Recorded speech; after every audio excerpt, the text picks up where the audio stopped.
भंडारा जिल्हा सध्या संतापाच्या ज्वाळांमध्ये जळतोय। अवघ्या 3.5 वर्षाच्या निष्पाप चिमुकलीवरती भर दिवसा झालेल्या अमानुष अत्याचाराच्या प्रयत्नानं संपूर्ण महाराष्ट्राची मान शरमेनं खाली गेली आहे। पण या घटनेनंतर भंडाऱ्याच्या रस्त्यांवरती सर्वांचा संताप दिसून आला आहे। सर्वात संतापजनक गोष्ट म्हणजे ज्या शाळकरी मुलींनी आज पोलिसांना धारेवर धरलं त्यांचा आक्रोश ऐकून तुमच्याही डोळ्यामध्ये पाणी आल्याशिवाय राहणार नाही। घटना घडली आहे भंडाऱ्यामधील डॉक्टर बाबासाहेब आंबेडकर वॉर्ड परिसरामध्ये। दुपारी ती 3.5 वर्षाची चिमुकली घराच्या बाहेर खेळत असताना रोहित वासनिक नावाच्या एका 30 वर्ष विकृत नराधमानं तिला फूस लावून एका सार्वजनिक शौचालयामध्ये नेलं। तिथे त्यानं तिच्यावरती अत्याचार करण्याचा प्रयत्न केला, पण त्या चिमुकलीनं धाडस दाखवलं आणि जोरजोरात ओरडू लागली। तिचा आवाज ऐकून आजूबाजूची लोक त्या ठिकाणी धावली आणि त्यांनी त्या नराधमाला रंगेहात पकडलाय। यावेळी संतप्त जमावानं त्या विकृताला जागच्या जागी जबरदस्त तुडवलाय। स्वतःला वाचवण्यासाठी त्या आरोपीनं तिथे पडलेल्या टाइल्सनं स्वतःचं डोकं फोडून घेतलं।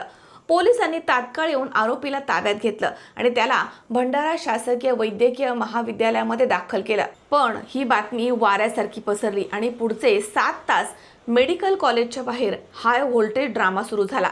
हजारो नागरिक तिथे जमा झाले। त्यांची एकच मागणी होती, आरोपींवरती उपचार करू नका, त्याला आमच्या स्वाधीन करा, आम्ही त्याचा जागच्या जागी हिशोब करतो। परिस्थिती इतकी तणावाची बनली की पोलिसांना त्या ठिकाणी दंगल नियंत्रण पथकाला बोलवावं लागलं आणि या घटनेच्या निषेधार्थ संपूर्ण भंडारा या ठिकाणी कडकडीत बंद ठेवण्यात आला। व्यापारी, तरुण आणि मुख्य म्हणजे शेकडो शाळकरी मुली स्वतःहून रस्त्यावरती उतरल्या। त्यांनी गांधी चौकापासून जिल्हा न्यायालयापर्यंत प्रचंड असा आक्रोश मोर्चा काढला। या मोर्चामध्ये सर्वात मोठा हायलाइट म्हणजे शाळकरी मुलींनी थेट पोलीस अधीक्षकांना आणि प्रशासनाला जाब विचारलाय। मुलींनी थेट आरोप केलाय, शाळा कॉलेजच्या बाहेर रोड रोमिओ त्रास देतात, विकृत चाळे करतात, त्याबद्दल आम्ही वारंवार तक्रारी करून देखील पोलीस प्रशासन याकडे दुर्लक्ष करत आहे। जर पोलिसांनी अशा विकृतांवरती आधीच कारवाई केली असती तर आज त्या 3.5 वर्षाच्या चिमुकलीवरती ही वेळ आलीच नसती। ताजी अपडेट अशी आहे की या आरोपीवरती पॉक्सो अंतर्गत गुन्हा दाखल झाला आहे। हे प्रकरण फास्ट ट्रॅक कोर्टामध्ये चालवण्याचं आश्वासन प्रशासनानं दिलंय।